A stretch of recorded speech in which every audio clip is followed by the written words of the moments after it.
پاکستان تحریک انصاف پنجاب کے joint secretary اور سابق ایڈوائزر حکومت پنجاب فاروق ارشد نے کہا ہے کہ یو ایس چیپٹر کے انٹرا پارٹی الیکشن کا عمل مکمل طور پر شفاف بنایا جائے گا۔ نیو یارک میں پی ٹی آئی کے سابق صدر چودھری پرویز ریاض، خاور بیگ، عمران اگرا، ضمیر چودھری اور محمد مالک کے ہمراہ پریس کانفرنس کرتے ہوئے فاروق ارشد کا کہنا تھا کہ P T I U S chapter کے انٹرا پارٹی الیکشن سے قبل بوگس ممبرشپس کے معاملے پر انکوائری کی جا رہی ہے۔ اس میں جو بھی ملوث ہوگا اس کے خلاف سخت کارروائی کی جائے گی۔ انہوں نے کہا کہ انٹرا پارٹی الیکشن کو مکمل شفاف کرایا جائے گا۔ فاروق ارشد نے کہا کہ پاکستان تحریک انصاف کی حکومت آنے کے بعد ملک ترقی کی جانب گامزن ہے۔ امریکہ سے بہتر سفارتی تعلقات استوار کر کے افغانستان کا مسئلہ حل کروایا ہے۔ ٹرمپ نے انڈیا میں جا کے جو تقریر کی ہے اس نے کہا کہ پاکستان ہمارا دوست ملک ہے۔ ہمارے اور امریکہ کے تعلقات میں جو سرد مہری تھی پچھلے 1-2 ڈیکیڈ سے چلی آ رہی وہ تقریباً ختم ہو گئی ہے،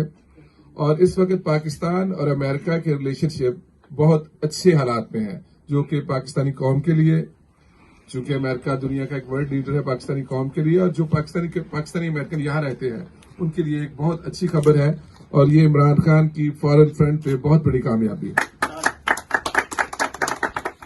فاروق ارشد کا کہنا تھا کہ وفاقی وزیر فواد چودھری کی کوششوں اور اوپن سائی فائی کے اشتراک سے امریکی شہر سان فرانسسکو میں ہونے والی investment in Pakistan take conference Pakistani معیشت کے لیے گیم چینجر ثابت ہوگی۔ انہوں نے کہا کہ اس کانفرنس میں پاکستان میں ٹیکنالوجی کے شعبے میں سرمایہ کاری کے مواقع، امریکی سرمایہ کاروں کو پاکستان میں ٹیکنالوجی کے فروغ کے ساتھ ساتھ ملکی سطح پر ٹیکنالوجی کے شعبے میں تعلیم و تربیت کے شعبے میں سرمایہ کاری اور تعلیم و تربیت کے سلسلے شروع کرنے کی دعوت دی جائے گی۔ اس موقع پر چودھری پرویز ریاض، مرزا خاور بیگ، عمران اگرا، ضمیر احمد چودھری اور محمد مالک سمیت تحریک انصاف نیو یارک کے ساتھیوں نے امریکہ میں ہونے والی ٹیکنالوجی کانفرنس کو خوش آئند قرار دیا اور کہا کہ کمیونٹی کو پاکستان میں ٹیکنالوجی کے شعبے میں سرمایہ کاری کے لیے امریکی سرمایہ کاروں اور عوام میں آگاہی پیدا کرنے کے سلسلے میں اپنا کردار ادا کرنا چاہیے۔